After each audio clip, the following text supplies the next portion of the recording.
Good evening. My name is Mick Smyer. I'm the Dean of the Graduate School of Arts and Sciences here at BC. And on behalf of the Departments of English and Communications and the Graduate School, I'm pleased to welcome you to tonight's reading and conversation. First, I want to acknowledge the support of Grad School of Arts and Sciences alumni. Through their contributions to the BC Fund, we're able to have Mark Singer with us tonight. So, any of you claim to be alums of BC? Yeah. So when you get a call from the annual fund and they say give money to the annual fund at BC, it's for things like this, because we're able to have Mark visit us tonight because of contributions to the BC Fund. You know, at BC, when we talk about what you're going to do next after you leave BC, anybody here going to graduate from BC? Right, that's the goal, right? Anybody ever ask you, so what are you going to do after you get out? Right, yeah, I've heard that question before. We talk about you need to answer 3 questions. Maybe you've heard Father Michael Hans talk about his 3 questions. What gives me deep pleasure? What am I good at? And who cares? Who's going to pay me to do this? Well, our speaker tonight, Mark Singer, was lucky in that he had already answered the first question, what gives me deep pleasure, by the time he got to college.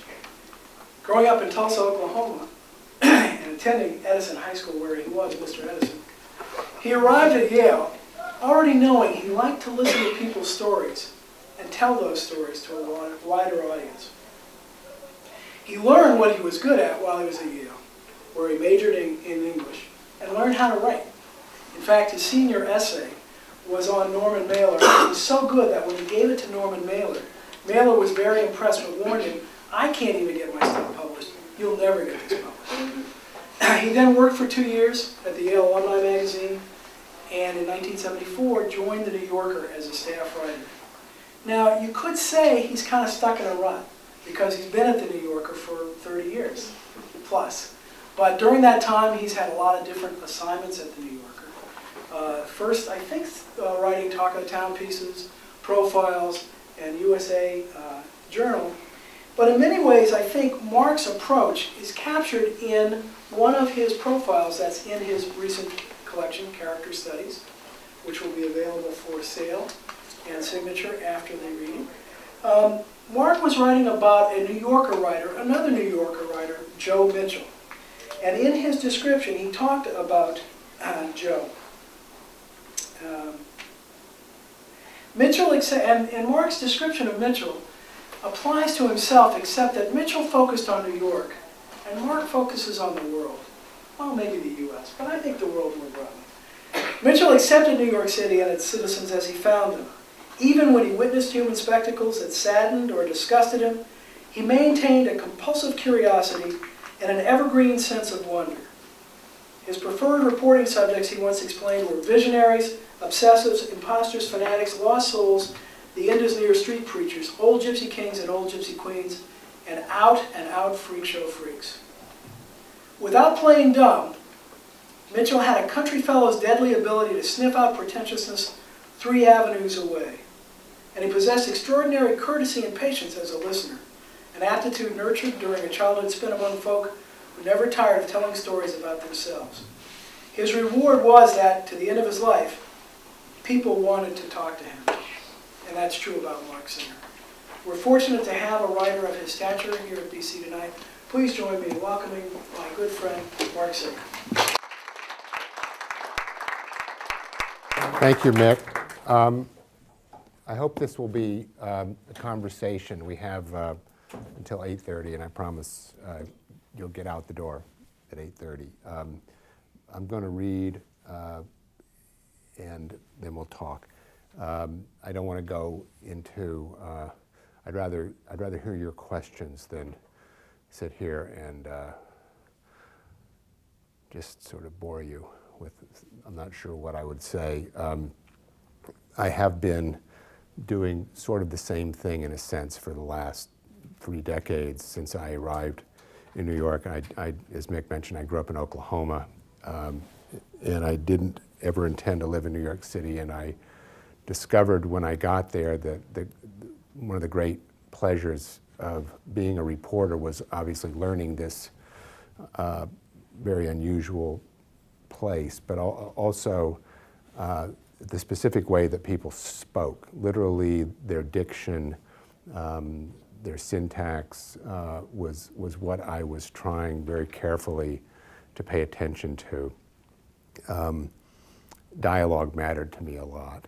I enrolled in a shorthand course early on at an adult education program just so I could record dialogue more accurately, and then at some points I used a tape recorder much later, but I found that to be really cumbersome, so I almost never do use that as a tool. But listening is one of the great pleasures because people do want to tell you their stories, I've found.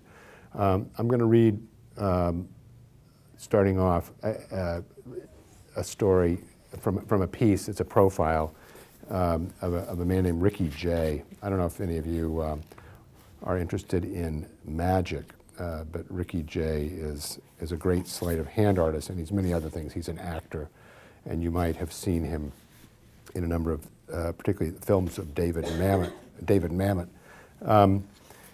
He is, I don't know if you know that word polymath. He's someone who's good at many different things. He's a polymath. And this is the beginning of a piece that it's a very long piece, so I'm just going to read a brief passage of it.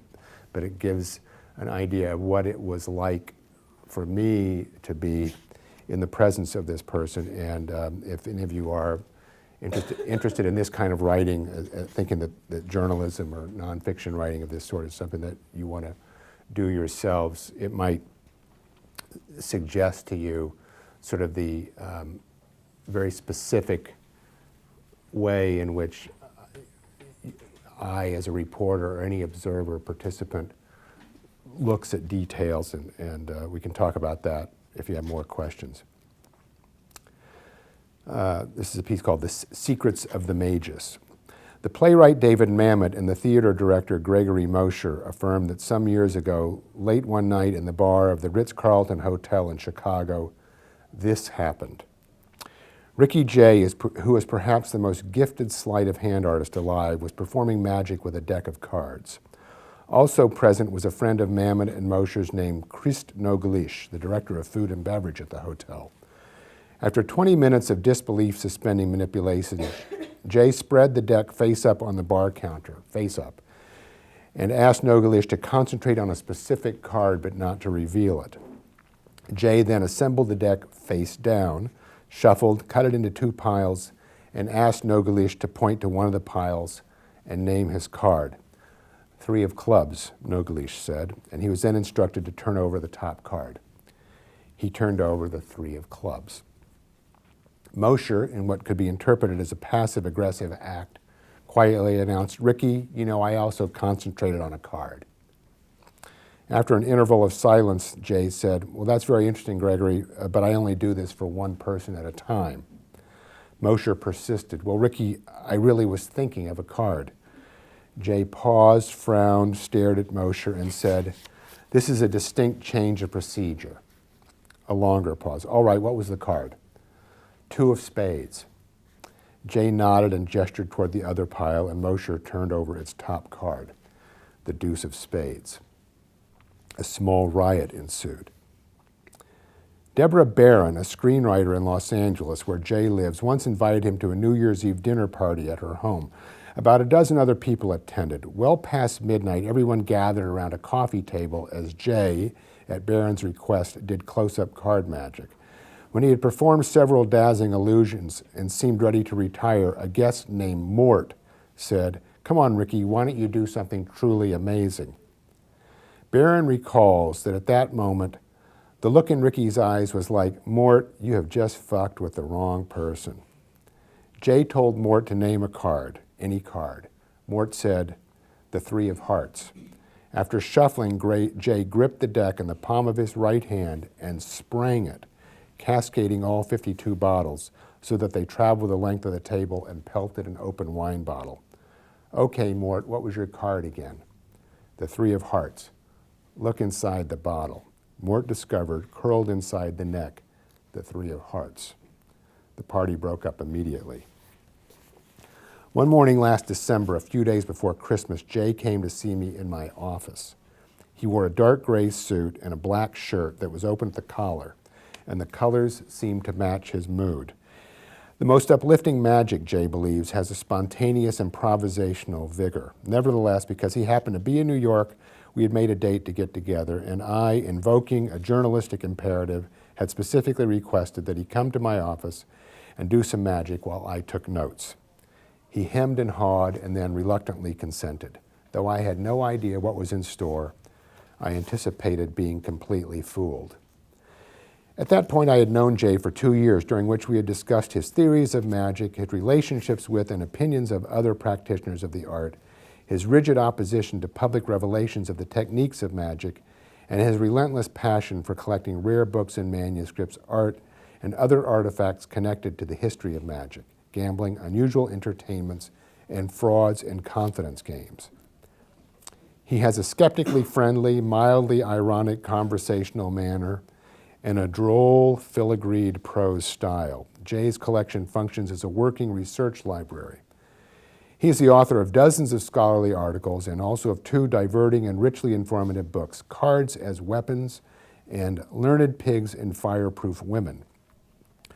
For several years, he has devoted his energies mainly to scholarship and to acting in and consulting on motion pictures. Though he loves to perform, he is extremely selective about venues and audiences. I've attended lectures and demonstrations by him before gatherings of East Coast undergraduates, West Coast students of the history of magic, and Midwestern bunco squad detectives. Studying videotapes of him and observing at first hand some of his serendipitous microbursts of legerdemain have taught me how inappropriate it is to say that, quote-unquote, Ricky Jay does card tricks, a characterization as inadequate as Sonny Rollins plays tenor saxophone or Darcy Kistler dances. None of my scrutinizing has yielded a shred of insight into how he does what he does. Every routine appears seamless, unparsable, simply magical. Before getting down to business in my office, we chatted about this and that, water spouters and armless origami artists and equestrian bee trainers, all subjects that Jay has written about. As we were talking, an editor friend and 2 other colleagues dropped by. I had introduced Jay and the editor once before and, presumptuously it turned out, had mentioned earlier that morning that he would be coming by for a private performance. Politely but firmly, Jay made it plain that an audience of 1 was what he had in mind. There was an awkward moment after the others left. I apologized for the intrusion, and he apologized for not being more accommodating. He reassured me that he still had something to show me. My cluttered office didn't feel right, however, so we headed upstairs to a lunchroom, found that it was unoccupied, and seated ourselves in a corner booth facing each other. He unzipped a black leather clutch that he had brought with him and removed a deck of red bee playing cards imprinted with the logo of Harrah's Casino. In Cards as Weapons, Jay refers to Di Vernon, who died last year at 98, as, quote, the greatest living contributor to the magical art, unquote. And he quotes Vernon's belief that cards are like living, breathing human beings and should be treated accordingly. I was reminded of Vernon's dictum as Jay caressed the deck, as gently as if it were a newly hatched chick. He has small hands, just large enough so that a playing card fits within the plane of his palm. There is a slightly raised pad of flesh on the underside of the first joint of each finger. Not the hands of a man who has done a lot of hard labor, Jay said, a completely disingenuous line, to which he added, one of the best sleight of hand guys I know is a plumber. Jay's hands seem out of scale with the rest of him. He is of average height but has a hefty, imposing build. During the 70s, he regularly toured with various rock groups as an opening act, and could easily have passed as foreman of the road crew. At the time, he had dark brown hair that reached the middle of his back and a dense, flowing beard. He now keeps his hair and beard neatly trimmed. He has a fleshy face, a high forehead, and dark eyes. His eyes light up and then crinkle when he laughs, a burst of what might or might not indicate pleasure, followed by a dry, wise-sounding chuckle that could mean anything. His inflection is New York, with a Flatbush edge. In 3 of Mamet's films, House of Games, Things Change, and Homicide, Jay has been cast to type as a confidence man, a gangster, and an Israeli terrorist, respectively.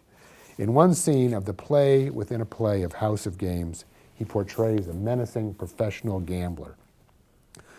I'm always saying there's no correlation between gambling and magic, Jay said as he cut the cards, but this is a routine of actual gambler's techniques within the context of a theatrical magical presentation. He noticed me watching him shuffling and asked softly with deadpan sincerity, "Does that look fair?" When I said it looked fair, he dealt 2 hands of 5-card draw and told me to lay down my cards. 2 pair. Then he laid down his, a straight. "Was that fair?" he said. "I don't think so. Let's discuss the reason why that wasn't fair. Even though I shuffled openly and honestly, I didn't let you cut the cards. So let's do it again, and this time I'll let you cut the cards." He shuffled again.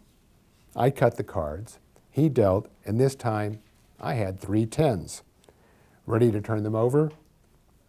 My 3 of a kind compared unfavorably with his diamond flush. "Is that fair?" he said again. "I don't think so. Let's talk about why that might not be fair. Even though I shuffled the cards," he was now reshuffling the deck, "and you cut the cards, you saw me pick up the cards after you cut them, and maybe you think there was some way for me to nullify the cut by sleight of hand. So this time I'll shuffle the cards and you shuffle the cards." Jay shuffled the deck, I riffle shuffled the deck and handed it back to him, and he said, "And I'll deal 6 hands of poker. 1 for myself and 5 for you, and I'll let you choose any one of the 5, and I'll beat you." He dealt 6 hands. Instead of revealing only one of my 5 hands, I turned them all face up. "Oh," he said, "I see you want to turn them all over. I only intended for you to pick 1. But no, that's okay. That's all right." The best of my 5 hands was 2 pair. Jay said, "Now, did that seem fair?" I said, "Yes." Jay said, "I don't think so," and showed me his cards. 4 kings. I rested my elbows on the table and massaged my forehead. "Now, why might that be unfair?" he continued. "I'll tell you why, because even though you shuffled, I dealt the cards. That time I also shuffled the cards. Now this time, you shuffle the cards, and you deal the cards, and you pick the number of players, and you designate any hand for me and any hand for you. After shuffling, I dealt 4 hands, arranged as the points of a square. I chose a hand for myself and selected 1 for him. My cards added up to nothing. King high, nothing. Is that fair? Jay said, picking up his cards, waiting a beat, and returning to them to the table, one by one, the coup de grace. I don't think so. 1, 2, 3, 4 aces. That's part of a much longer piece, but my guess was that if you read that far, you would continue somewhat. It gets into a whole other drama in his life. If there are any questions about that, I'll be glad to take them now, or I can read on. Here's a piece I wrote that I wasn't going to read, but I just turned to it. And I've had a sort of running feud. I don't normally write about well-known people. I started writing profiles when I got to the New Yorker.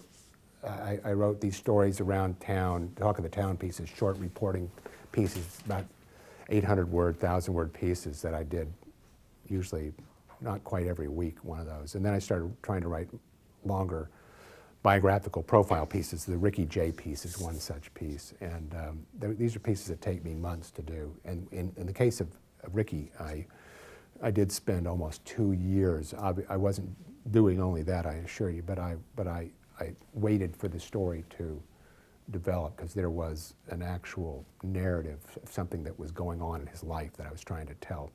And I've not liked writing about well-known people, but every now and then I've had to do it. And I don't like writing about well-known people because I find that I don't ask questions that haven't been asked before, that they haven't already answered many times, and that they don't give answers that they haven't already given to other reporters. And so it's really hard to think that you're just having something new to say. And I got myself in a jam a few years ago where I was sort of beholden to the then editor of the New Yorker, a woman named Tina Brown, and she wanted me to write about Donald Trump because she was interested in him, and I was not. And I nevertheless agreed to do it. And I'm going to just read to you a little bit of this piece at the beginning. I'll tell you that I spent not that long with Trump. I spent maybe 4 or 5 months, maybe 4 months writing this piece. I was working on it pretty steadily, and I didn't know how to end it. And I spent time with him in public settings and also just one-on-one. And there were moments when I guess I found him to be likable, but there were other moments as well. And but when you're a reporter in that situation, you don't have a choice. You have to maintain the fiction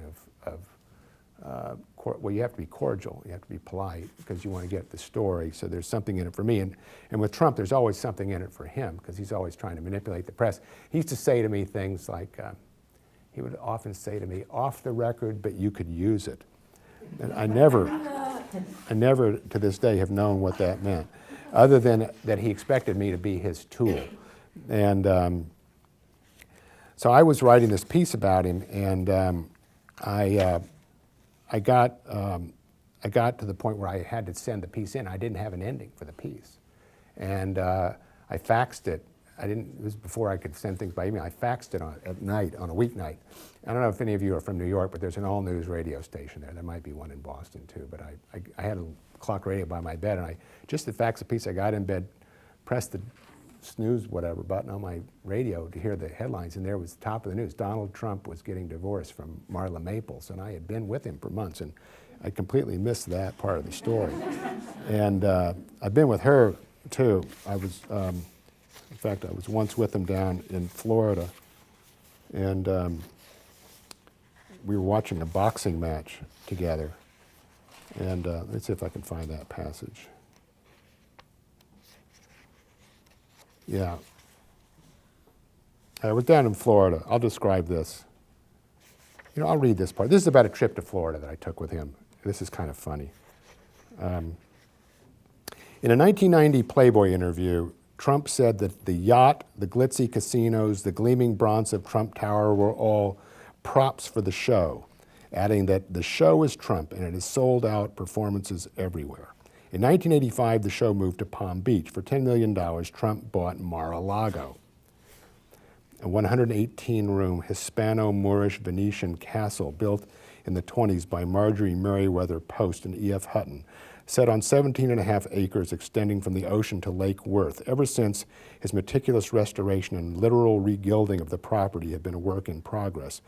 The winter of 1995-96 was Mar-a-Lago's first full season as a commercial venture, a private club with a $25,000 initiation fee, which later rose to $50,000 and is now quoted at $75,000. The combination of the post-Hutton pedigree and Trump's stewardship offer a paradigm of how an aggressively enterprising devotion to good taste inevitably transmutes to bad taste, but might nevertheless pay for itself.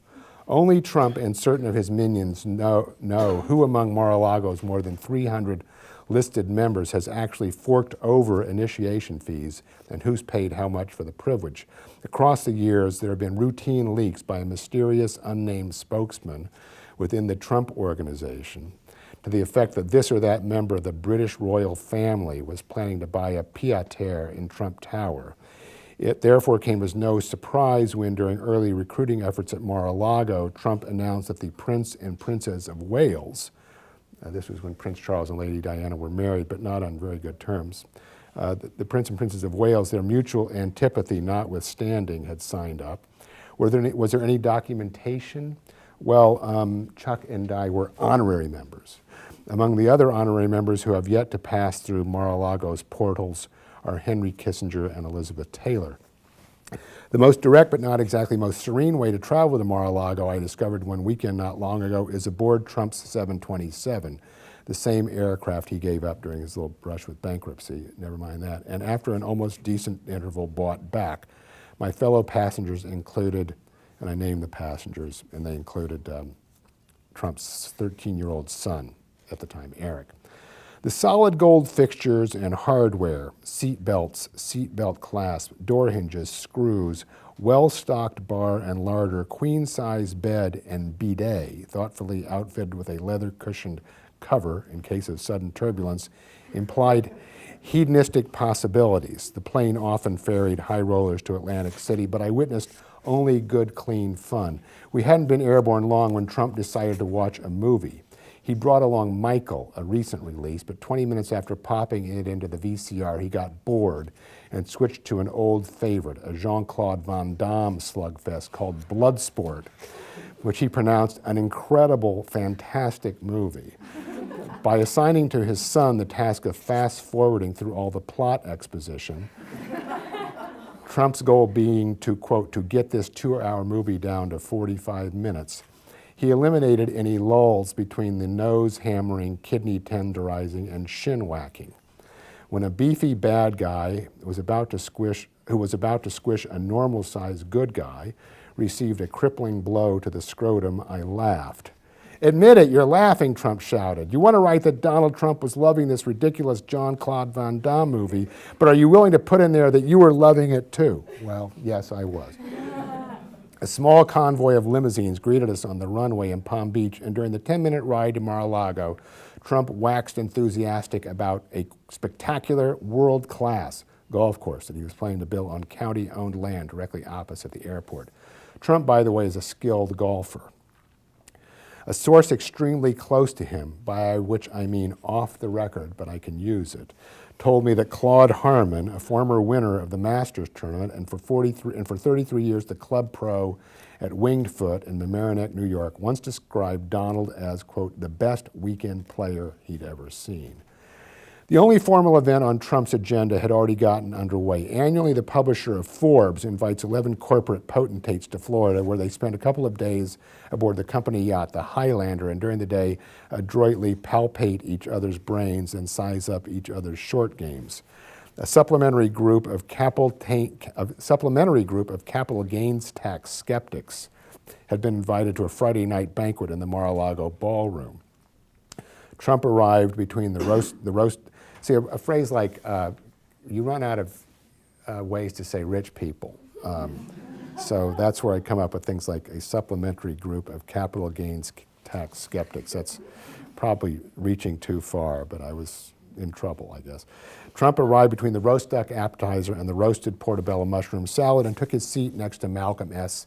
Steve Forbes Jr., the erstwhile presidential candidate and the chief executive Forbes, at a table that also included, and I just named these other CEOs. At an adjacent table, Marla Maples Trump, who had just returned from Shreveport, Louisiana, where she was rehearsing her role as co-host of the Miss USA pageant, discussed global politics and the sleeping habits of 3-year-old Tiffany, that was their daughter, with the corporate chiefs and chief spouses of AT&T, Sprint, and Office Depot. During coffee, Trump assured everyone present that they were, quote unquote, very special to him, that he wanted them to think of Mar-a-Lago as home, and that they were all welcome to drop by the spa next day for a freebie. Tony Senecal, the former mayor of Martinsburg, West Virginia, who now doubles as Trump's butler and Mar-a-Lago's resident historian, told me some of the restoration work that's been done here is so subtle it's almost not Trump-like. Subtlety, however, is not the dominant motif. Weary from handling Trump's legal work, Jay Goldberg used to retreat with his wife to Mar-a-Lago for a week each year. Never mind the tapestries, murals, frescoes, winged statuary, life-size portrait of Trump, titled The Visionary, bathtub-sized flower-filled samovars, vaulted Corinthian colonnade, 34-foot ceilings, blinding chandeliers, marquetry, overstuffed, and gold leaf-stamped everything else. Goldberg told me what nudged him around the bend was a small piece of fruit. We were surrounded by a staff of 20 people, he said, including a footman. I didn't even know what that was. I thought maybe a chiropodist. Anyway, wherever I turned, there was always a bowl of fresh fruit. So there I am in our room, and I decide to step into the bathroom to take a leak. And on the way, I grab a kumquat and eat it. Well, by the time I come out of the bathroom, the kumquat has been replaced. As for the Mar-a-Lago spa, aerobic exercise is an activity Trump indulges in, quote, as little as possible. And he's therefore chosen not to micromanage his daily affairs. Instead, he brought in a Texas outfit called the Greenhouse Spa. I'm going to skip this part. It's not necessary. Okay. My visit happened to coincide with the coldest weather of the winter, and this gave me a convenient excuse at frequent intervals to retreat to my $1,000 a night suite and huddle under the bed covers in fetal position, which is where I was around 10:30 Saturday night when I got a call from Tony Senecal, the butler, summoning me to the ballroom. The furnishings had been altered since the Forbes banquet the previous evening.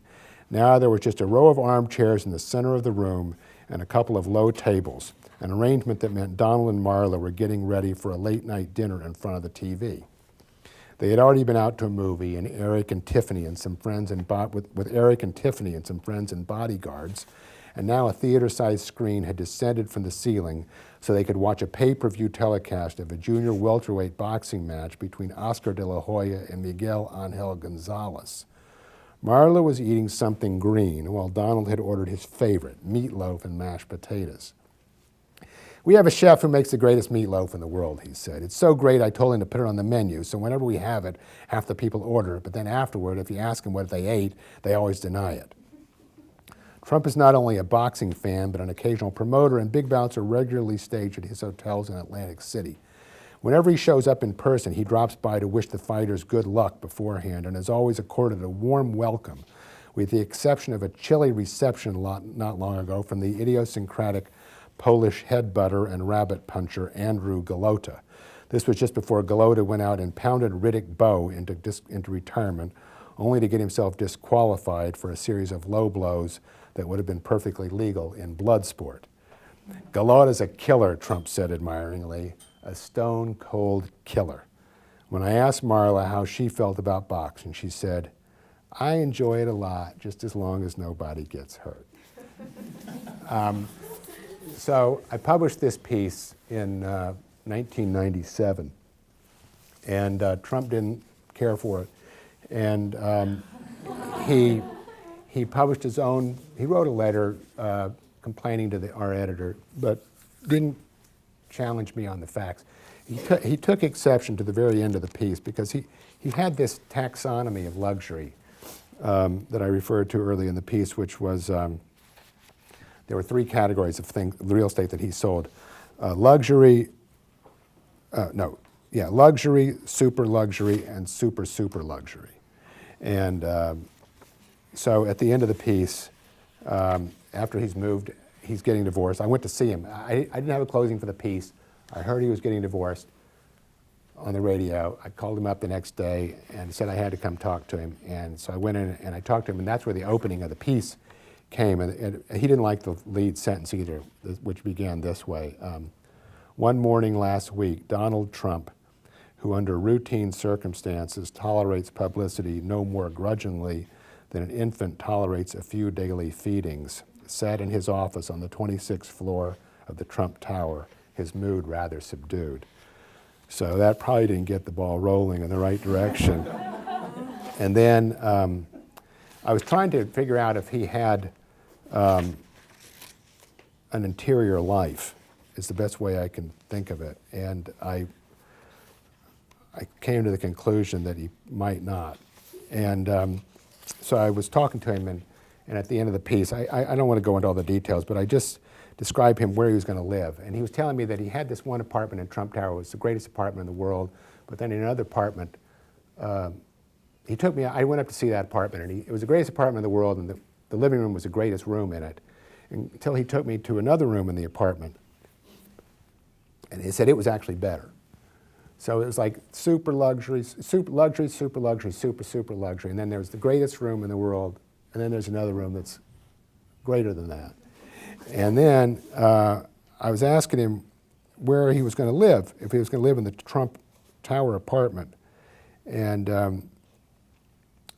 he then referred to a building at another building that he built at Trump International. And he said, well, I asked him about the Trump Tower apartment. Would that sit empty? And he said, well, I wouldn't sell that. And of course, there's no one who could ever build an apartment like that. The penthouse at Trump International, this is his other apartment across the park, isn't nearly as big. It's maybe 7,000 square feet, but it's got a living room that is the most spectacular residential room in New York. A 25-foot ceiling, I'm telling you, the best room anywhere. Do you understand? And previously, he had shown me another building he was building, and we were driving up to it, and it was a building in the suburbs, and he was restoring, and it was made of granite. And as we were driving by, he said, you know, nobody's ever seen a granite house before. And I then wrote, granite, nobody, never, in the history of humankind, impressive. So here's the last paragraph. So he said, the 25-foot ceiling, I'm telling you, the best room anywhere, do you understand? And I said, I think I did. The only apartment with a better view than the best apartment in the world was the same apartment, except for the one across the park, which had the most spectacular living room in the world. No one had ever seen a granite house before. And most important, every square inch belonged to Trump, who had aspired to and achieved the ultimate luxury, an existence unmolested by the rumbling of a soul.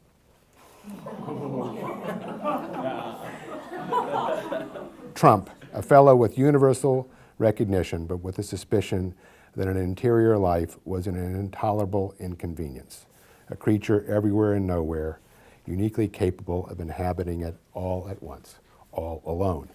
So that's the way the piece ended, and he didn't like it. And so he wrote this letter complaining, and then he published a book called The Art of the Comeback, because he'd been nearly bankrupt, or he'd been bankrupt. He lost $700 or $800 million of other people's money. He just didn't pay it back, but sort of forgot about that, moved on. And then attacked me in this book. And he described me he described what a jerk I was, and said that when I came into his room, he said, I immediately sensed that Singer was not much of anything. He said I can't remember, but basically nondescript with some sort of chip on his shoulder and a wise guy smirk. So that's that. He's attacked me. It's the best thing that's ever happened to me in my career. I'm thrilled. This is like you're not going to win a Pulitzer Prize, but I got this going for me. And that was 1999 maybe, or 98. Fast forward, last summer, I published this book with this piece in it. And I didn't send him a copy of the book, but it was reviewed in the New York Times, book review. And the guy who reviewed it said that the only piece in the book that was a cheap shot was my profile of Trump. He said, because Trump is a caricature of a caricature. There's really not that much to say. And he said, Trump doesn't have the foot speed or the wit to defend himself. And then he goes on to sort of say, but this is a quibble because every New Yorker, myself included, would gladly go to the top of Washington Square Arch and drop he said, a potted nasturtium on Trump's remarkable head, the hair. I think I described his hair. Let me see. I'll give you that one. I went to see him, yes, when I first went to see him the day after his divorce, I said, yes, he wore a navy blue suit, white shirt, black onyx and gold links, and a crimson print necktie. Every strand of his interesting hair, its gravity-defying ducktails and dry pompadour, its telltale absence of gray, was where he wanted it to be. So that's the review, and the guy just takes this drive-by pot shot at Trump, and 3 weeks later, the Times Book Review publishes this letter from Trump, this really hilariously deranged letter from Trump, attacking the reviewer and me both now, and talking about what completely inept writers we are, whereas he has published 3 really well-received books, and his bestseller, he's been an author for 20 years, and he's read John Updike, and he's read Philip Roth, and he's read Orhan Pamuk, which I question, and and his books are ghostwritten, but that's besides the point. And so I think I go on Amazon. I get the book review on a Saturday. It comes the day before. It comes on Sunday, but I get it on Saturday. So I go on Amazon.com, and I check the sales of this book, and it's doing nothing, I mean, it's sold about 6 copies, but you don't know how many copies it's sold. It's ranked, 100,000th on their bestseller list, right? And then this letter from Trump appears, and it like shoots up to be like 900th, because he's attacking me. So people are buying the book. So I think I gotta thank him for this. So I think, what am I going to, money. He likes money. So I write him a check for $1,000 because I wanted him to cash the check, and because I wanted to have the canceled check. So I write him a check for $1,000, and then I think, I don't want to give this guy $1,000. I don't have $1,000 to give him. So I don't give him that. I write another check, and I sent the check along with a letter. And I said, "Dear Donald, thank you so much for that wonderful letter to the New York Times Book Review. Several people have called. The writers say that it's the funniest thing that they read in a long time." And I said, "I'm sure that you as an author know that it's considered bad form to pay the people who review one's books. Nevertheless, I enclose a check for $37.82. A small token of my enormous gratitude, because you're special to me." And then I said, "I also enclose 2 Band-Aids because you seem unable to stop picking at this particular scab. These should come in handy." Cheerfully. And so I don't hear anything. And then 2 weeks later, I get this envelope, Trump Organization. It's my letter sent back by Trump, and he's taken my letter and scrawled on it, "Mark, you're a total loser, and your book and writings sucks." Just a little lack of subject-verb agreement. "Your book and writing sucks. Sincerely, Donald, P.S. And I hear it is selling very badly," which by this time is true. It is. Its sales have dropped back down. So that's good. I got the letter, and I get my bank statement, and he cashed the check. So I got both of those things. And then he sued a guy from Forbes magazine. No, not Forbes, from the New York Times. There's a guy from the New York Times who just published a book about Trump about 3 months ago called Trump Nation. And in it, he makes the case that Trump grossly inflates his net worth, and that he doesn't belong. You all know what the Forbes 400 list is. It's the list of the richest people in the country, and Trump, obviously wants to be on that list. And this guy has said that Trump is only worth about $250 million, and Forbes says he's worth $2.5 billion. Trump says he's worth whatever Forbes says. Trump says double it.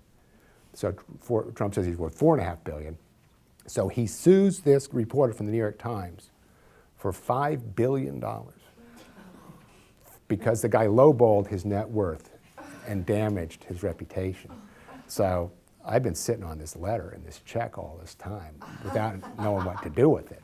So I think, okay, so I then go write another piece about Trump in which I tell this guy, basically I said, I don't know whether this guy from the New York Times, who's been sued by Trump is having fun yet, but just sit tight, because I had to actually check the sales of his book on Amazon, because when I heard the night before that the lawsuit was coming, and his ranking on Amazon went from like 100,000 up to 400 or something.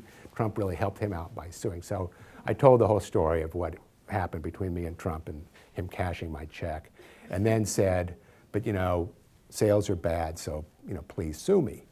And I haven't heard from him since, so he might have wised up. Any questions? Okay. The home that you actually talked about in your book, he sold it for, it was on TV yesterday, he sold it for 125 million, and he defended himself. The apartment across on Palm Beach home. He sold Mar-a-Lago? 125 million yesterday, and he defended himself by saying it's so expensive because he's a former owner. That's why it became the most. But he's sold it, so that's his trade. It's on sale now. Huh. 125 million. Huh. Yeah, I'm really happy about that. I'm happy for him because he must need the money. He needed the $37.82. He must need this too. Question? Yes. I too have a very different profession than yours, although we share a love of stories and listening to people's stories. Right. And I am wondering if when you begin with somebody, how you choose a subject, and then also, do you just wait for the story to emerge, or do you kind of have a sense of what you might be interested in knowing about? That's a very good question. It varies depending upon the piece. With a profile piece, you know that the story is a biographical piece. It's not a biography. It has to have narrative. It has to have scenery like what I've described in the Trump piece and in the Ricky Jay piece both. It has to have dialogue, things that are almost, in my mind, analogous to cinematic kinds of writing, and that, you know, I don't know what the person's going to say, but when I'm doing my reporting, I'm hoping to find my subjects in situations where I disappear, where I'm not talking to them. There's nothing less interesting than just going into someone's office and sitting and talking to them and asking them questions. I did that with Trump, and I didn't use very much of that as scenery. I was usually a fly on the wall watching him do other things. There were certain one-on-one encounters, but he's a guy who stays in motion, and most of the people I write about do. I don't ever have a preconception. I have to say that that's disingenuous in the case of someone like Trump, in that I think this guy is as I portrayed him to some degree, but I really don't know what the details are going to be. So with Trump, it's kind of a setup, but he's an accomplice in this. You know, he's a self-deluded person, I think, and so he's assuming that he's going to use me, and this is going to turn out well for him. And this is just his psychology is interesting in that regard, because anyone who's been disappointed by his press, but he also just wants his name in the press. It's kind of one of those things. No such thing as bad publicity. It's why I don't like to write about well-known people for that reason, because I don't want to serve those purposes. But otherwise, I tell people that I'm going to have to spend a lot of time with them for profiles, and that it's going to take me months to do the reporting, and I'm going to go in and out. So depending upon where they are, if I can avoid spending more than 3 hours with someone at a given time, I do. But sometimes you don't have that luxury. I mean, if I'm going down to Florida, I'm disappearing at various intervals, like when I say I'm in my room, in fetal position in my bed. It was cold. I tell you, I've never been as cold as I was in Palm Beach. That was, for some reason, it was the coldest weekend and that they had. It was maybe 30 degrees, but when you go unprepared, you get real cold. And I think I sort of was suffering in other ways. And but I did a lot of stories, and I'm going to read one here in a little bit, that were traveling around the country that had nothing to do with celebrated people whatsoever. And those were stories that were part of a series called U.S. Journal I didn't start this series. It was started back in the 1960s by Calvin Trillin, and they're pieces set in different places throughout America where something has happened that's a local event that has some broader resonance. That's usually the case. The exception to that were when I did certain things connected to September 11th. I did some post-September 11th stories where something happened outside of a community, and I went in to see how a community was affected by those external events. But in any event, there's something happening in this immediate community that everybody there is engaged by, and it has to be something that works for our readership. We have a national readership. We have 1 million subscribers. We are trying to write about the world, and so they can't be too quaint or provincial, I guess. But I found stories by reading a lot of online newspapers. You know, just randomly read local newspapers from around the country, not the front page, usually the state and local pages, and often on Sunday, looking for something that's happening that is a sort of local, there's some hubbub about it, some cause celeb, and I would hope that there was a story there. I mean, you have to look hard to find them. It's what a national editor does at a big newspaper, finds these kind of stories. And the way the New York Times, for example, if you go to page A20 or whatever, the national page in the Times, or often on the front page, they have a feature type story from someplace in the country that's something that you're not going to have read about elsewhere. Those are often generated because they have correspondents around the country who are reading the local papers. So the person in Houston is reading 10 Texas newspapers a day and picking up those kind of stories. And so I'm trying to find those things from New York. Sometimes people suggest stories to me. Sometimes I get ideas from editors. In the case of Trump, I certainly didn't choose that. I'm writing a piece now that's a profile of a guy who's a chief executive. I normally wouldn't be interested in that as a subject. He's an interesting person. He's the head of Sony, and he's the first non-Japanese person to run Sony. Did I answer the question somewhat? They were very interesting. Okay. So, go ahead. Do you like doing the profile pieces better than the U.S. Journal? I preferred U.S. Journal, and it was ended against, it wasn't my call that it ended. I stopped doing U.S. Journal about 1.5 years ago. And it was a combination of things. One of which is I'd gotten some health problems that made it hard for me to travel for a while. But I liked those stories because they were stories. And profiles, I just feel, they just take too long. When I was doing U.S. Journal stories, I would do one a month. I would spend 4 or 5 days in the place that I was writing about, and then 2 or 3 weeks writing, and then look for the next story and go on to the next one. And I really liked that. I think it might have been why I developed my health problems, because I was working pretty hard, but it was a lot of fun being on that sort of role, I guess. Any more questions? Okay, this is a story that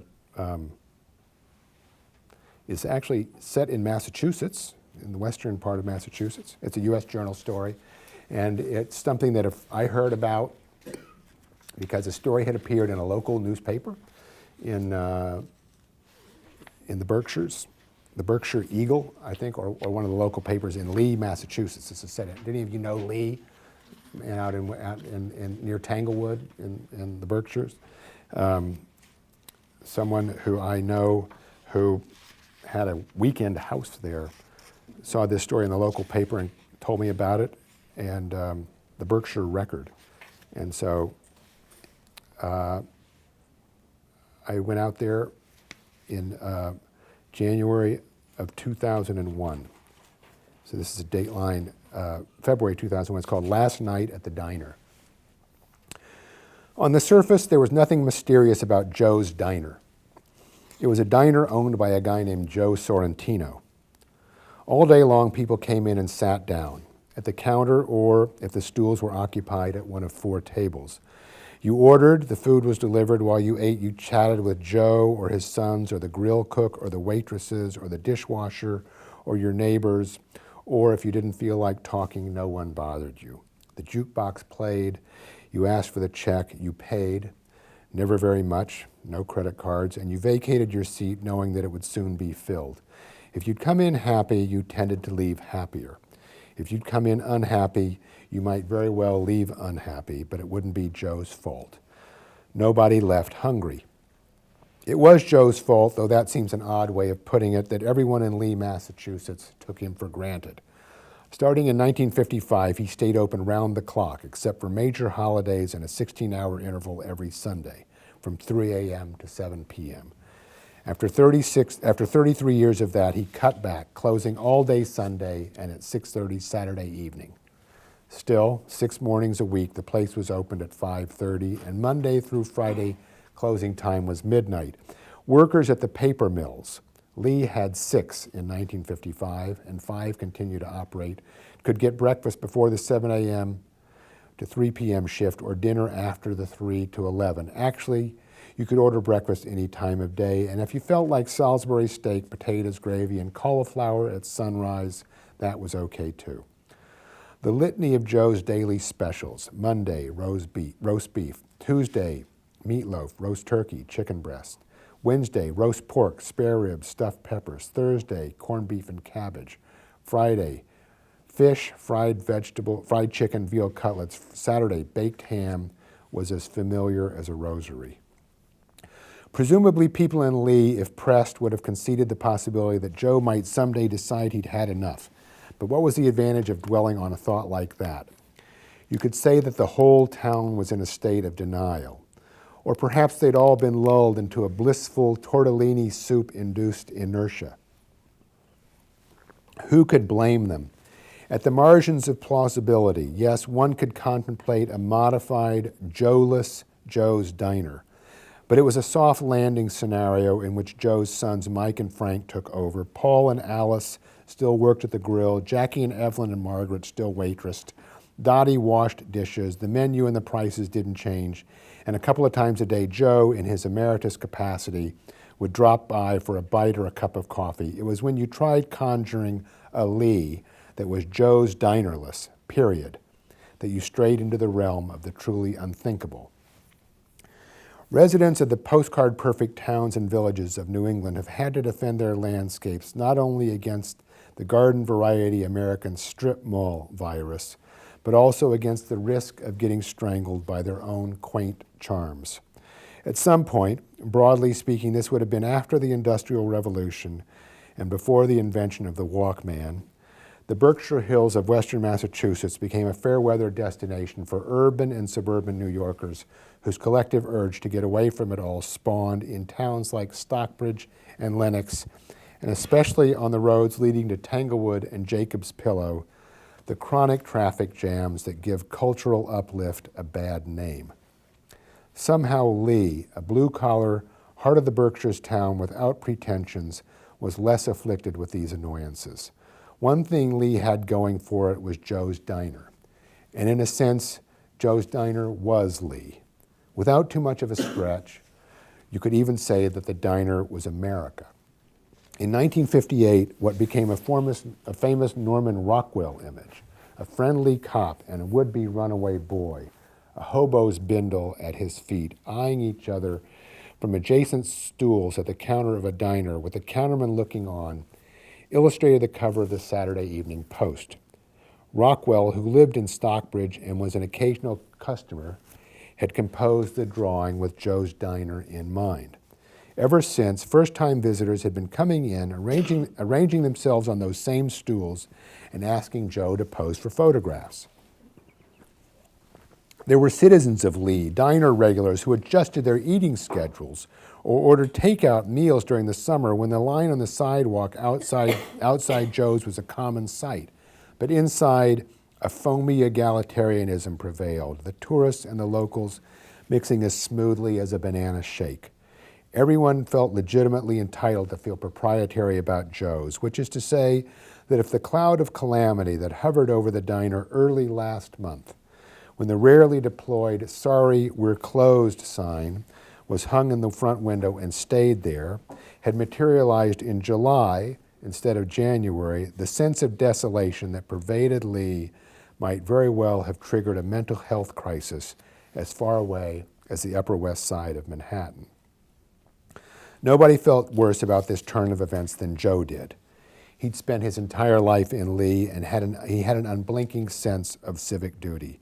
Since 1939, when he was 7 years old, a diner had anchored the 2-story clapboard building at the end of Main Street, where Lee's central commercial district tapered and the road curved, crossing the railroad tracks and continuing north toward Lenox and Pittsfield. It was a strategic location situated next door to the Schweitzer paper mill, Joe's father had worked at the mill and the family lived 3 blocks away. As kids, Joe and his friends would go to the diner, which was owned by Happy Navin, and play pinball until Happy shooed them out. Before the Massachusetts Turnpike opened, the diner was on the truck route to and from Boston, so Happy stayed open 24 hours. In 1950, he sold the business to Leo Gatewood, and 5 years later, at the age of 22, Joe bought it from Leo. Joe's business cards, like Joe himself, were good-humored and matter-of-fact. Where the elite meet to shoot the sheet, they said. Also, best food in town. Partly because of the diner's provenance as a truck stop, and also because the mill workers could trade their meal tickets there. In the early years, it had a reputation as a man's place. A housewife who didn't feel like cooking would send her husband or her son to pick up dinner, but women didn't really feel at home at Joe's until the mid-60s. The exceptions were the waitresses, including Joe's aunt, Aunt Jelena, and his wife, Teresa, who, when she wasn't busy looking after their kids, eventually there were 7, toiled at the grill and was as distinctive a presence as Joe. At one time or another, every member of the family worked at the diner, all guided by a simple precept. My father made it very clear, Joe Jr., the eldest son, said recently, when you came to work, you didn't come to play.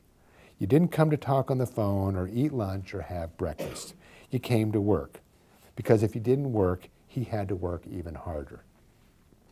The children attended parochial school at St. Mary's, the same parish where they went to Mass every Sunday, and finished up at Lee High School. Senior year, the Sorrentino children confronted a choice.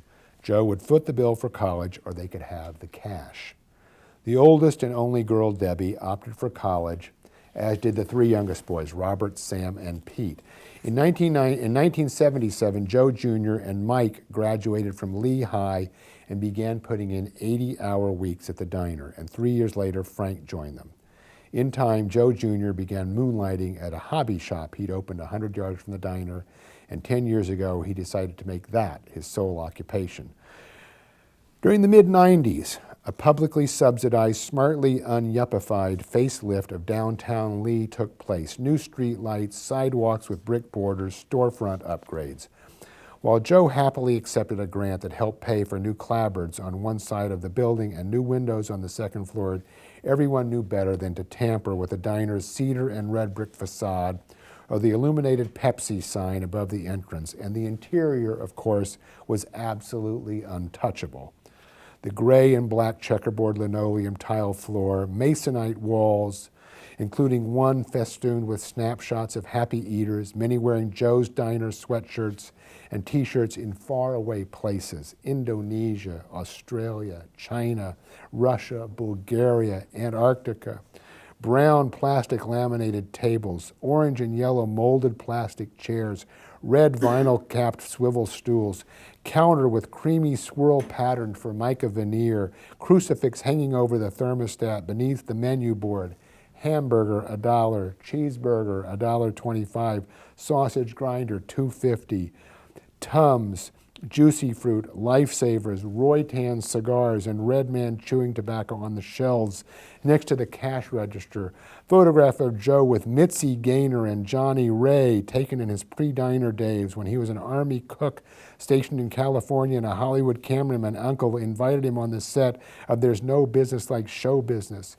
Shots of Joe posing with homage-paying politicians, Michael Dukakis, John Kerry, William Weld. Photograph of Father Gary from St. Mary's, taken at the Vatican with the Holy Father, which inevitably prompted the question, Joe, you mean even the Pope eats here? No right-minded person would have dreamed of altering a molecule of it. So one can charitably assume a certain sheepishness on the part of inspectors from the Tri-Town Health Department, who 3 months ago informed Joe that he would have to make some changes. 45 years in the business, and he'd never been cited for a health code violation. But new rules were new rules. The code said you needed a sink reserved exclusively for employees to wash their hands. You needed grease traps in the basins where pots and pans were cleaned. An automatic dishwasher would have to be installed. Joe had faith in his own exacting standards. Grease traps or not, no restaurant in Berkshire County could boast a more hygienic kitchen. His position on a dishwasher had always been, why buy one when you can hire one? Obeying the health department edict would necessitate tearing apart a workplace where space was extremely tight and everything functioned according to a precise choreography. The inspectors were willing to give Joe 6 months to comply, but he didn't need that long to plot his next move. A few weeks before their visit, he'd been hospitalized with pneumonia, emerging just in time to arrange the funeral of his only sibling, an older sister.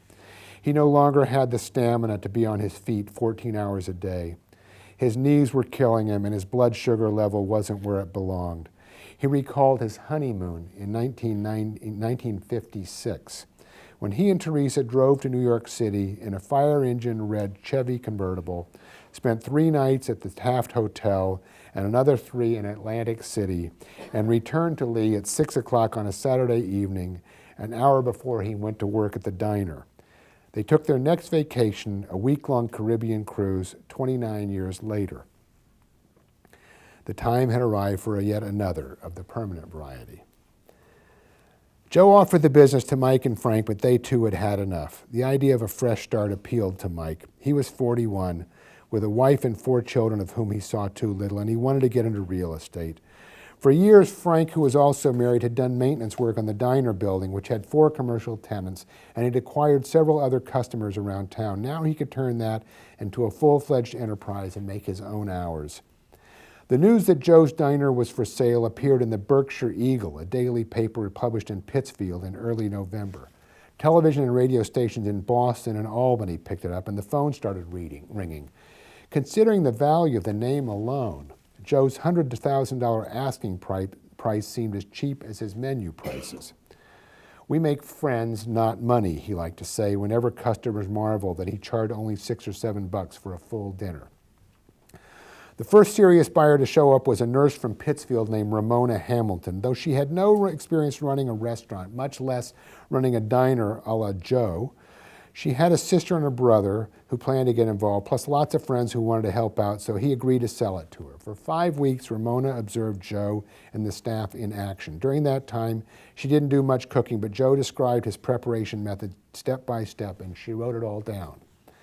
The next to last day of the year, a Saturday, was Joe, Mike, and Frank's last day on the premises. When the diner reopened under new management on January 2nd, a reporter from the Berkshire Record, a weekly, came around and wrote a friendly changing of the guard story. Ramona was quoted as saying, quote unquote, with a chuckle, "It's been a harder day than I ever had at Berkshire Medical Center, and I worked in intensive care." By the time the story was published 3 days later, she was no longer in the diner business. In the wake of her startlingly abrupt departure, there was speculation that Roma had been defeated by the exigencies of preparing the Thursday special, corned beef and cabbage, which was widely regarded as Joe's pièce de résistance. It seems more likely, I see I've used the phrase pièce de résistance twice in this. No, that's a different book. Okay, I didn't use it. Okay, I don't want to repeat myself. Different book. It's the only French I know, I guess. She was defeated by the corned beef and cabbage, the pièce de résistance. It seems more likely that she realized what she'd gotten into in general and had a vision of herself imminently back in intensive care as a patient. The staff received calls telling them that they were no longer employed, and Joe's lawyer got a call telling him that the purchase agreement, which hadn't yet been consummated, wasn't going to be. Ramona exited in such haste that she left behind the spiral-bound computer-printed notes of all the instructions Joe had given her. When he found it, he said, more or less with a chuckle, "Yeah, I should hold on to that. Someday I might want to open up a diner." By the time I went to Lee to get a status report, the inhabitants had spent almost 2 weeks coping with the town's new identity as the erstwhile home of Joe's Diner. Joe, a fleshy, pleasantly handsome fellow in his late 60s, with swept-back black hair that was gray at the temples, thick eyebrows, and dark brown eyes, agreed to meet me at the diner. The mood inside was crepuscular, and the air felt chilly. I sat at the counter. Joe stationed himself in his accustomed position on the other side, and we spoke for several hours, during which he made it plain that he failed to detect much humor in the situation. On the topic of Ramona Hamilton, he was circumspect. He felt bad, she felt bad, and he didn't want to say anything that would hurt anyone's feelings. He happened to be negotiating with a new potential buyer, and if the lawyers could agree on certain details, the place might be up and running again any day, but he still couldn't get over the tormenting fact that he'd been party to circumstances that had deprived innocent victims of their weekly rations of home-fried potatoes, scrod sorrentino, and spare rib patties on hard rolls. It hurts, he said. This place has never been closed since 1939. Now it's closed. Say you're used to coming here every night.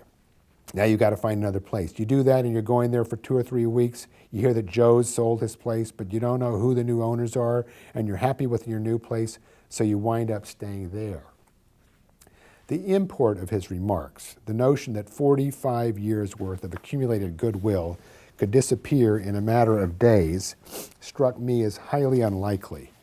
Too many people in Lee depended on the diner as much for fellowship as for sustenance. The reality was that the townsfolk wanted a diner called Joe's Diner just as it was, and stood ready to give the benefit of the doubt to anyone with a clear-eyed grasp of how hard the Sorrentinos had worked to make the enterprise seem effortless. In the midst of Joe's lamentations, Teresa dropped in, a small woman with intelligent eyes, a halo of gray curls, and the bemused contentment of someone who hadn't needed to travel far to see it all. Any competent new operator who had enough common sense to rehire Joe's old staff would do fine, she said. As soon as the customers find out your help is back, they're going to come back, she said. Joe looked at her with a mixture of hope and skepticism, and after she left, he said, "You know, I never sat down here and ate a meal. I'd go home for that. Teresa prepared dinner every night." Mike Sorrentino, who'd been around for most of the conversation, said, "I leave here at 2 or 3 in the morning and go home and eat." If people came in and saw us sitting down, then we weren't putting out their dinner, Joe continued. I wouldn't let those guys, Mike or Frank, cut the meat to put on the dish. I'd push them out of the way. I had to make it look good, make sure they got the right cut. If I know you're a big eater, I'll give you a bigger cut. If you come in here and don't eat everything, next time you get less, until I know your capacity, because I don't like to see food wasted. You get some guys 6'6", you got to put a ½ pound of meat on there for $6. Every time the girls took an order, I had to know who it was for. Mike, you knew how each customer liked their food. Joe, don't other places do that? The next time I saw Joe, 6 days later, a large cardboard open sign had been taped to the front window, and his spirits had greatly improved. We met back at the diner in the late morning as the early lunch crowd was arriving. It was a Tuesday tortellini soup day. In the meantime, he closed the deal to sell the place to some people whom, in retrospect, he realized he should have approached in the first place. 2 brothers, Chuck and Gordon Hebler, and their partner, Terry Shapiro. They had successful restaurants in Lenox and Pittsfield and many years of experience catering backstage at big rock concerts and stadium shows. When the diner reopened the previous day, Joe and Mike and Frank were all present and in uniform, short-sleeved white shirt, white apron, black and white check trousers, because they'd all agreed to work for a week, explaining the ins and outs. All the old help was back except for Margaret McDowell, who'd taken a job at the paper mill next door. As regular customers repatriated, Joe introduced them to the new guys, who said all the right things. They might cut back the nighttime hours a bit, but otherwise everything would remain the same. Everything that was supposed to happen on a Tuesday did. Aldo Pascucci, one of the town selectmen, came in for the tortellini soup, and he and Joe agreed that his recent bout with the flu could probably have been avoided if he hadn't gone soupless for 2 weeks. Joe Scapin Sr. from Lee Hardware Store sat at the counter with his grandson, ordered a meatloaf sandwich, and went through a familiar routine with a waitress named Pat Reed. He asked her how her dog was. She said the dog was fine, and he urged her to deliver it to the kitchen because he had an appetite for what he called polenta bow wow. Charlie Flint, an antiques dealer, sat at a table and ordered a dish named after himself, the Charlie Chef Salad. "Hey, Charlie, how you doing?" Joe greeted him. "You smell like mothballs," Charlie replied. "But you know, Joe, you look rested." I stuck around until dinner because I wanted to meet the Higgins brothers, Bill and John, 81-year-old twins who for almost 20 years had been making the trip from Pittsfield 5 nights a week. They always sat at the end of the counter where there was a photograph on the wall that showed them in that exact spot. As they were settling on their stools, Jackie Nicholas approached and wordlessly put out paper napkins, silverware, glasses of water, and buttered bread. Bill had just tucked the napkin into his crew neck sweater when she delivered 2 plates of salad, followed by turkey, mashed potatoes, broccoli, and cranberry sauce, and a small pitcher of yellow gravy. When I asked how she knew to bring the turkey and not the meatloaf special, Bill said, "Last night they asked us. We told them." Joe dropped by. "You got to eat what's on the table," he said, "just like home." "Right, Joe," Bill said. The light had dimmed outside, and without anyone's having touched a switch, it seemed brighter inside. The diner was almost full now. Doris Day had come on the jukebox, singing "Whatever Will Be, Will Be." "Once I know these guys have been fed, I can go home," Joel told me. He disappeared into the kitchen, and when he came out, he was wearing a blue windbreaker and a Yankees cap. "You be in tomorrow?" he asked the Higgins brothers, a rhetorical question. "Yeah," Bill said, "roast pork." "Okay," Joe said, "I'll see you tomorrow."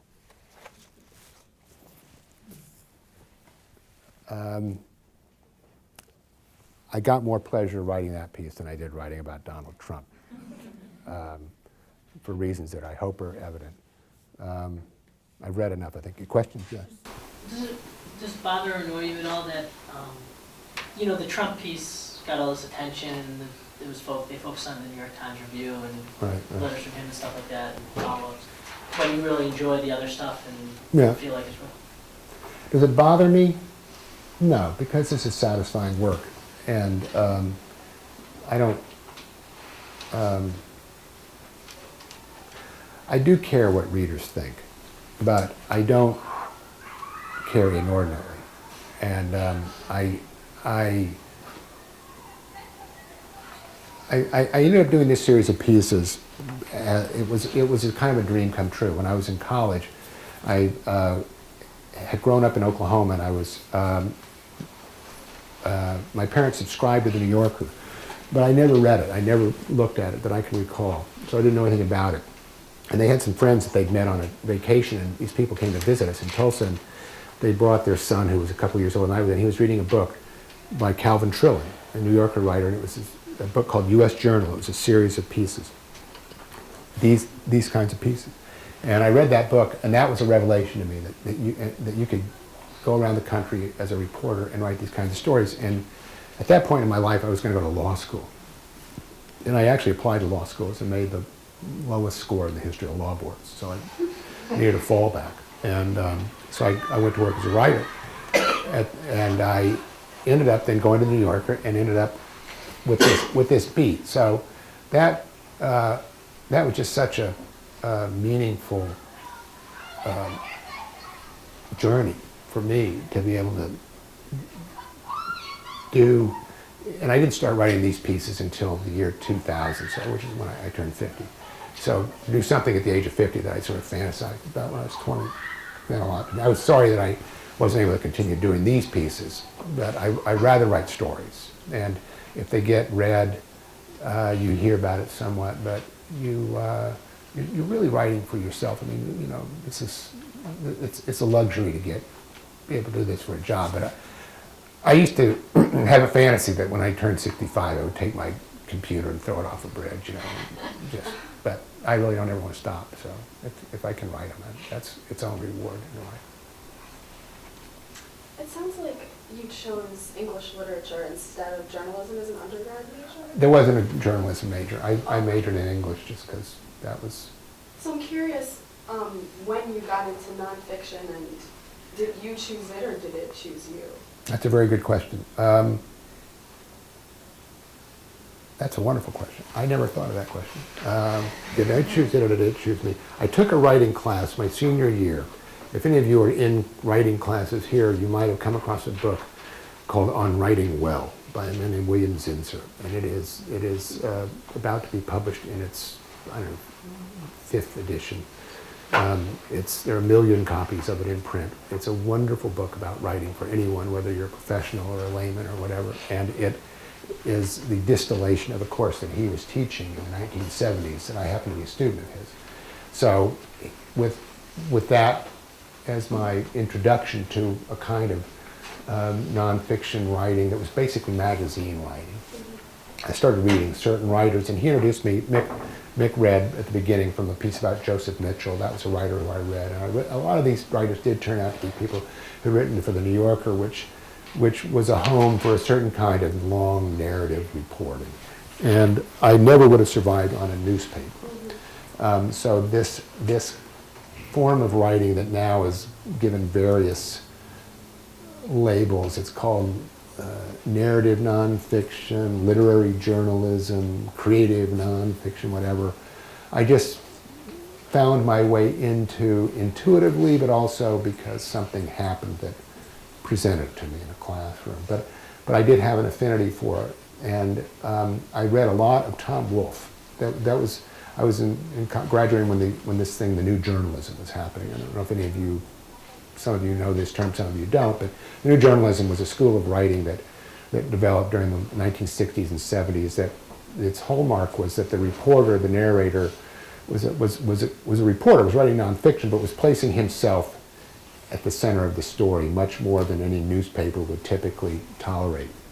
So the classic sort of inverted pyramid way of telling a story, a factual story, and the total objectivity, the no first person kind of narration, all that stuff was thrown out the window by this new school of writers. Tom Wolfe is the one who's still productive, who you would be most familiar with. Others, Gay Talese was one. Norman Mailer certainly contributed stuff with this, and so I was very taken with that. It was really exciting.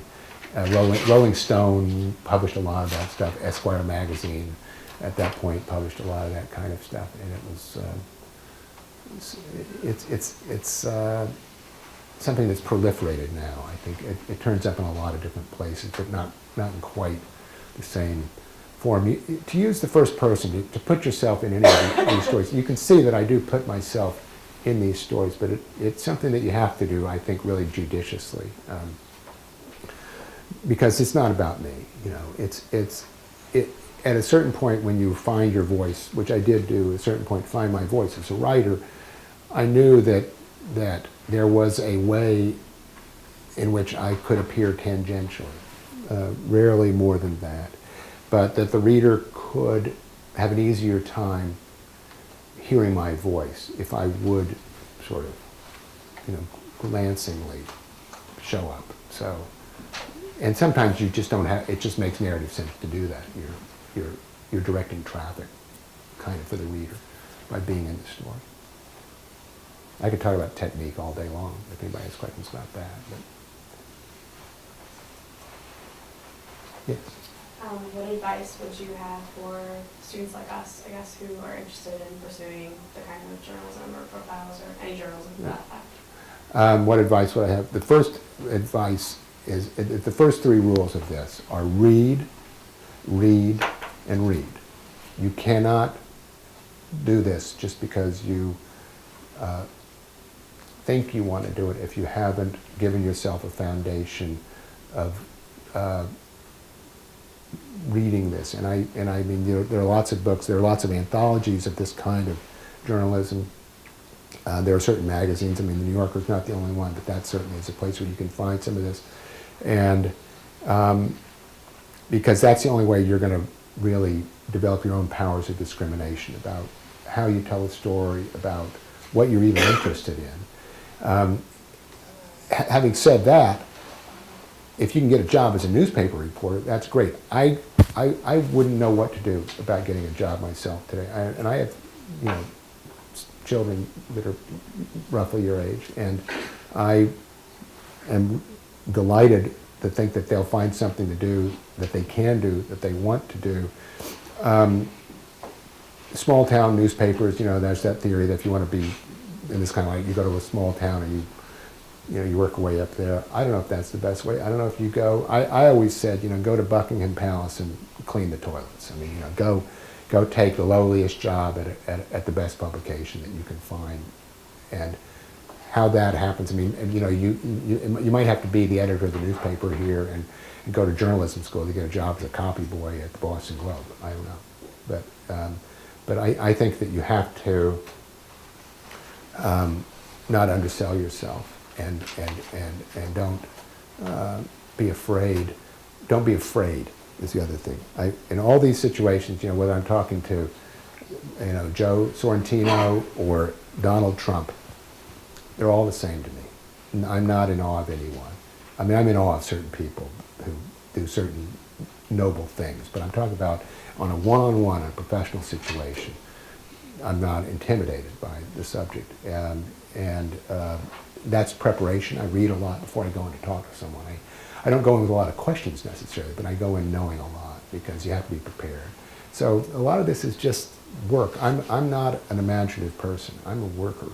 I mean, I really do feel insecure each time I start a long piece because I don't know anything about this subject. I'm not a specialist in anything, so I just take a lot of time reading, whether it's Nexus or Google or, you know, whatever, databases that have information that I need to be prepared. So, but reading is indispensable.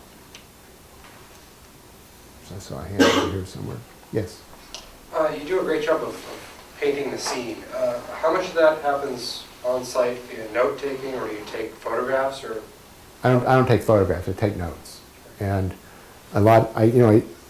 It depends on where I am. I mean, if I'm talking to Joe Sorrentino at the counter and I describe the interior of the diner,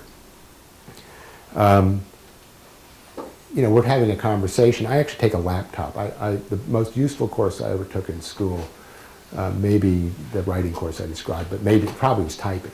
And I type quickly, so I take a laptop and I almost stenographically, you know. So I'm sitting there talking to someone, I'm taking notes. And they're not saying, everything they're saying isn't useful, but I just want to have everything. I'm just a big vacuum cleaner. So I take notes, and at a certain point, you know, the person I'll be talking to, he won't realize that I'm sort of looking around the room and noting that there is the dispenser with the juicy fruit and the Tums and the chewing tobacco and the Roytan cigars and the pattern of the Formica on the Formica countertop and the color of the tiles and the vinyl on the stools and you know, what someone's wearing, and all that is potentially useful. I mean, you know, you have to pick at those moments, and there's editing that goes on, and I'm editing myself and rewriting constantly. But you have to give people a visual sense, I think, as often as possible. And so it's just, you know, really making sure that I go back places if I can, but sometimes you know you're there only one time. I'm not good, I find, in the natural world. You know, I read certain writers and I describing walking through the woods, you know, and I realize how little of that I tend to see. And yet I would see a lot more if I would go to the trouble to study botany and, you know, learn about flowers and insect life, you know, and all that. Joseph Mitchell was great at that. You know, he's really my hero. And if you write down this book, Up in the Old Hotel, it's the compendium of Joseph Mitchell's writings, and that is an indispensable book. If you buy it and you don't like it, write to me and you got your money back. We're almost out of time here, I guess. One last question or no?